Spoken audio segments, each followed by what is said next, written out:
Hi, my name's Gail Yosh, and ever since I can remember, I enjoyed helping people. I had various roles throughout the years. I was a tutor, I was a consultant, I worked in corporate and marketing communications, helping a message get across to audiences. But it wasn't until my more recent role here at Montclair State University as an instructor of business communications that I can call myself what I've always been, which is a teacher, and that's what I love to do. I have always been a teacher before I ever got the title to teach, because when I was young, I taught young kids how to play tennis because I played tennis. And then when I was in college, I was a tutor, which is like a teacher, and I love doing that. And then when I became a consultant, I actually was a teacher because as a consultant, I helped small businesses with their marketing communications, and I enjoy doing that so much. So I think a lot of those skills that I had as a teacher without having the title prepared me to actually be in the classroom teaching. And I think that a lot of the skills that we develop when we're talking with people interpersonally on our job, giving presentations, all of that prepares us to be in the classroom to give presentations to students as we would be like we are giving a presentation in business. Every morning when I come into the classroom, I say to myself, I have to be on my A game, because today I don't know if there's going to be a student in the classroom who gets inspired by one thing that I said, and I won't know that. So every single day I come to work, I'm on my A game no matter what's going on in my life. If I'm struggling, if I'm having a tough time, those hour and 15 minutes in the classroom is where I just know that my responsibility is for my students. They're my customers, and I bring my A game every time I come into the classroom. Well, I've had amazing students here at Montclair State University. When I look out on the classroom, I can recall and remember many students who are excellent at what they do. Actually, I had one student, every time he submitted his work, it was stellar. I told the student that his work product is on par with managers in corporate communications right now. And I had heard that that student has gone on to do amazing things. So I've had wonderful students. And when I look upon the students in the classroom, I could tell, based on their bright eyes, who are going to be the stars. And that's because their eyes are bright because they're in the moment, they're present, they're thinking, they're processing. And as an instructor, that's what you love to see, because you know you're reaching the people out there.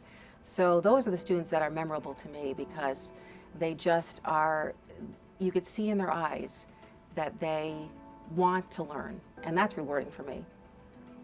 So in our class, we teach presentation skills, and so many people are scared about presenting, fearful of presenting, can't even get up in front of people and present because they're afraid. And the statistics out there say that that's the number one fear, is presenting. Fear of presenting surpasses the fear of dying. So what do we do in the classroom to help people? Well, the more you do it, the better you get at it. So we do a lot of presentations, and we do them on Zoom as well, because now this world is about presenting in a video format. So we talk to students about looking directly into the camera lens, being engaging, using your nonverbal, using your hand gestures. So that's a part of the presentation skills. But what makes a great presentation in person is not what you might think. People think, well, I have to sit a certain way, stand a certain way, use my hands a certain way.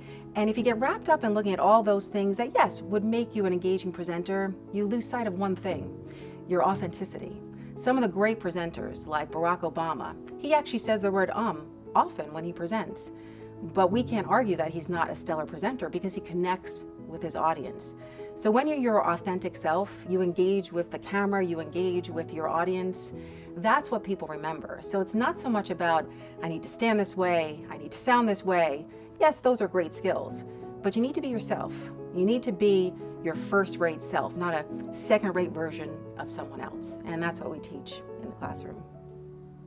Well, I am actually the faculty advisor of the Feliciano Women in Business Organization, which is a phenomenal organization for students to join to learn about skills and techniques that can make them succeed in the business world. We have phenomenal guest speakers that come, amazing guest speakers, and they're wonderful to listen to. I always tell students that seek out and spend time with people who represent the person you want to become, meaning find mentors, listen to their stories, not just their stories of success, but if you're lucky, they're going to share the stories of struggle and how, I mean, let's face it, life is tough, and sometimes we meet hardships, and they met them too.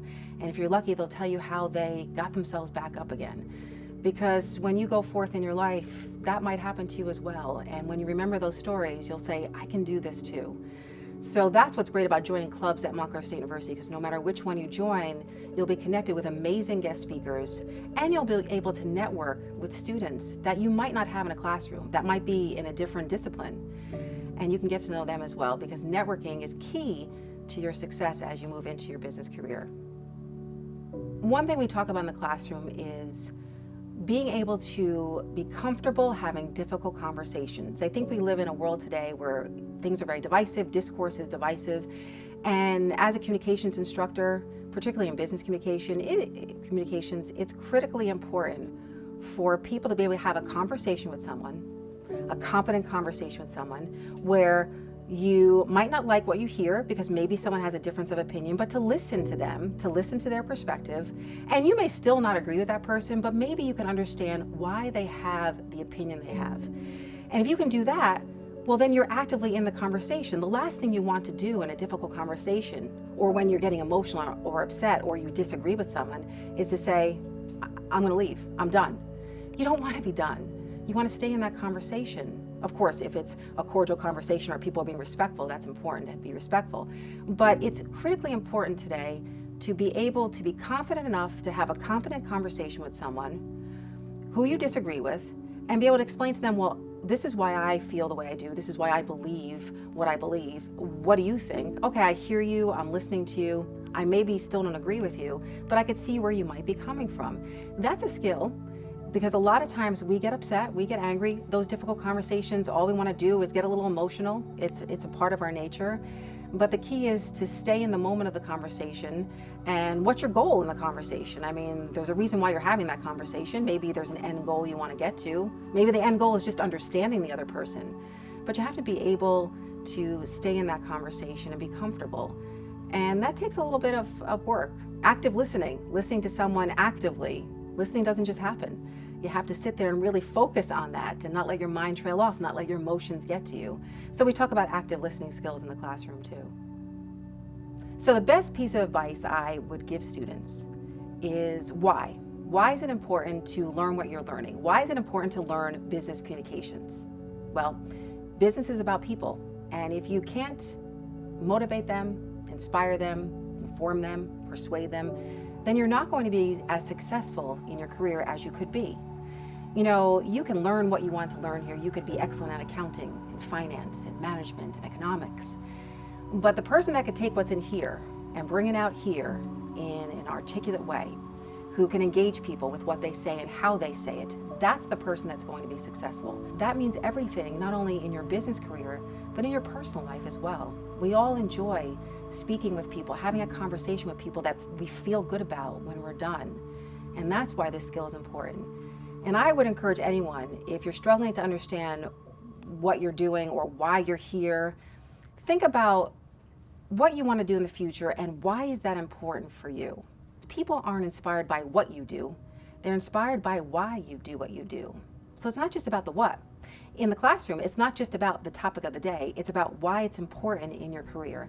And if you can focus every day on why you're doing what you're doing, why are you here in college? Why are you studying what you're studying?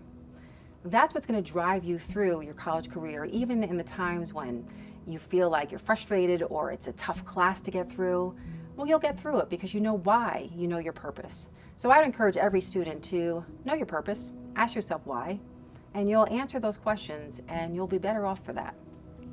It's actually students that when they do their elevator pitch and they shake someone's hand and then they say, "Hi, my name's Gail and I am a marketing major."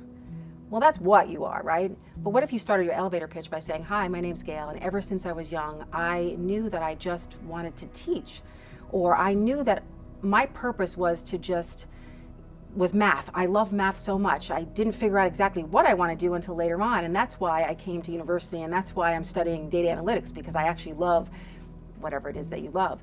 So start with the why, because that's what's interesting to people, not what you do. Why? Why do you do it?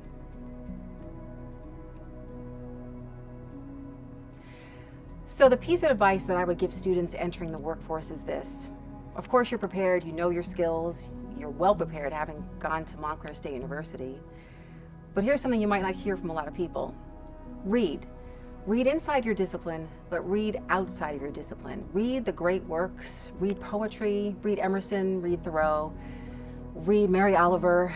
Read those. Why? Because business is about people, and you're going to be interacting with people. And great works, poetry, literature, not only helps you formulate your messages well, because when you read good writing, you write better. You organize your messages better because good writing is organized really well.